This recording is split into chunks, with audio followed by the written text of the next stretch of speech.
one thing my wife does is when Caden's when he has a meltdowns sometimes on the sidewalk next to traffic. And so she just talks to him. Okay, I know you're really angry, Caden. And that might take 5 minutes. But when he's talking, she's like, okay, I know you're really angry, but we need to go. So I understand you're angry. And he's like, ah! And she just tries to talk. And then after a while, he's listening or hears the tone. That's the whole point. He's responding as much to the energy and the tone as he is to the words. And what she's teaching him is self-regulation. He's actually teaching that you can go through these states. It's okay. They'll pass. And this is how self-regulation happens. Not by, you mustn't yell, you mustn't cry, and so this kind of punitive and accusatory stuff. Your wife's doing intuitively what needs to be done. What she's doing is instead of a time out, she's giving a time in. She's actually giving him her energy and her concern and her presence at that time, which is exactly what the child needs. And that way he'll learn self-regulation.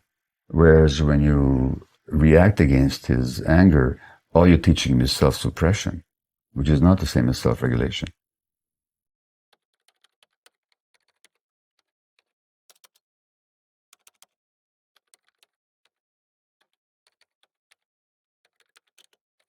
I got a stepdaughter when she was 6. Right. She's now 14. Mm-hmm. And you said some interesting things about stepchildren and stepfathers earlier. Well, step is an interesting word. Because why do we call them step-parents?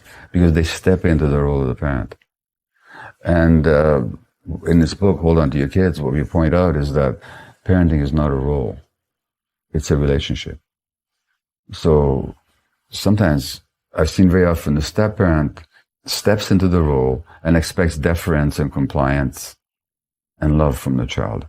But why should the child offer them? She didn't ask you to marry her mother. That was her mother's decision, maybe for perfectly valid reasons, but let's not assume that the child is necessarily a party to it. And if you want to step into the role of parenting, you have to develop the relationship where the child wants to belong to you, where the child's attachment drive is directed towards you. And then you'll be the parent. But let's not assume that it's a role that simply you can start doing the right things without a relationship. And Krishnamurti, the great teacher, said that the most important thing is relationship. And he said that without understanding relationship, any plan of action will only breed conflict. So it's that relationship that we have to get. So that 6-year-old whose mother married you at that age has already been through that difficult time because her parents divorced. Now, I don't need to know the circumstances, but I can tell you, no adults divorce without a fair bit of unhappiness. I mean, no two happy parents wake up Saturday morning and say, it's been wonderful, I'm totally in love with you, goodbye. There's usually a period of alienation and stress and struggle and rancor. And the child has to endure all that. And the child has endured the loss, well, assuming that the father didn't die or something. But one way or the other, the child, the 6-year-old, has endured a loss. Then you come along, and all of a sudden the mother forms a relationship with you. Why should that not be threatening to the child? She's already lost something, and all of a sudden there's a stranger in the home whom mommy really loves. Well, every reason she might perhaps perceive you as a threat. Now, maybe she didn't. Maybe you formed a great relationship with her right from the beginning, and maybe she welcomed you into the home. But it can easily work the other way. In other words, all I'm saying is, we have to understand that the parents' relationship with one another is not immediately transferable to the child. That a relationship is to build with the child. And that's what then gives you the power to parent, is the relationship that the child wants to give you and maintain with you. The power of parenting comes from the desire of the child to belong to you. And this is whether you're the step parent or the biological parent.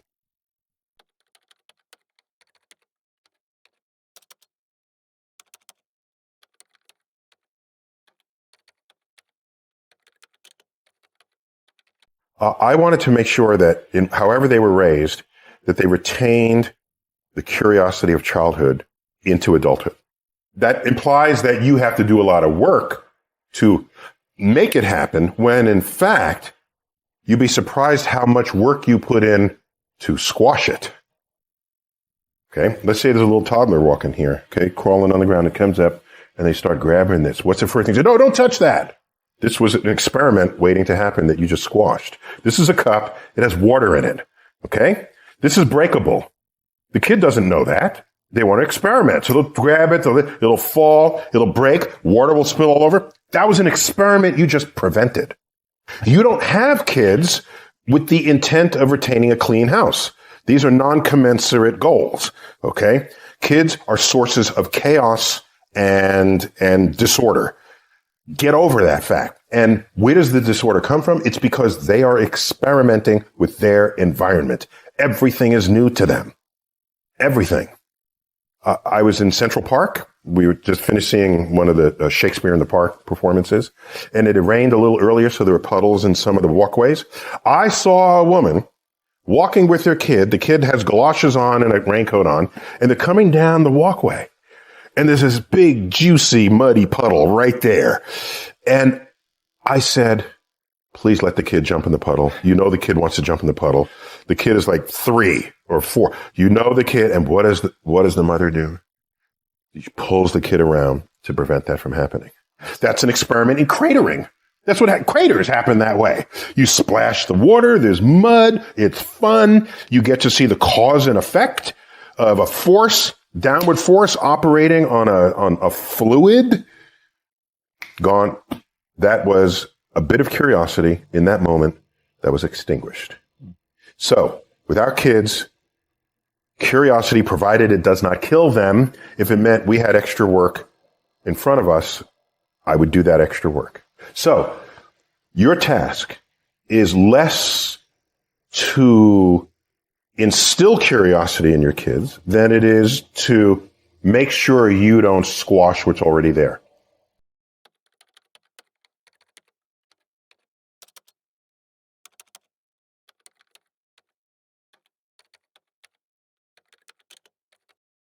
And I have pretty high confidence that they'll retain that curiosity through the turbulent middle school years into high school. And what is an adult scientist but a kid who's never lost the curiosity?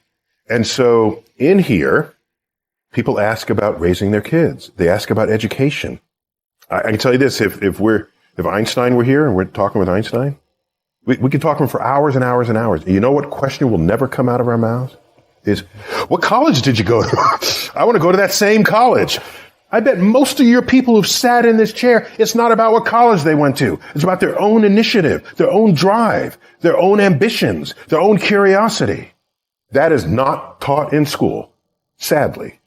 School, they view you as this empty vessel that they pour information in, and you test it over here, you get a high grade, you're praised. You might even give the commencement speech. Is that who become the shakers and movers of the world? I don't think so. There'll be some of them, but not with the totality of expectation that is brought upon those who succeed in school in that way. So I can just tell you that what has to change in schools, and I don't have a recipe yet. I just know the result, what the result has to be. It has to be when you come down the steps on the last day of school, you are not singing the Alice Cooper song, "School's out forever." There'll be a sad song you'll be singing, saying, gee, I got to go 2 or 3 months without learning anything. You should be sad that school is over, not happy.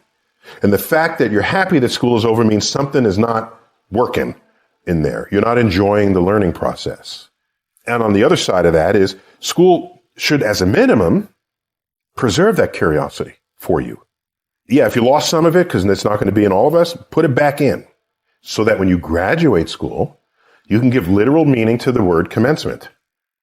Commencement means beginning. It doesn't mean ending. And so you leave school and you say to yourself, I now know how to learn. I now have a curiosity of all things I have yet to be exposed to. And I will now become a lifelong learner. Without that, you become ossified in whatever was the body of knowledge that existed the day you graduated. And you will lead a life always looking back at that time without continuing to grow who and what you can become in life. I think we should all get as high grades as you can.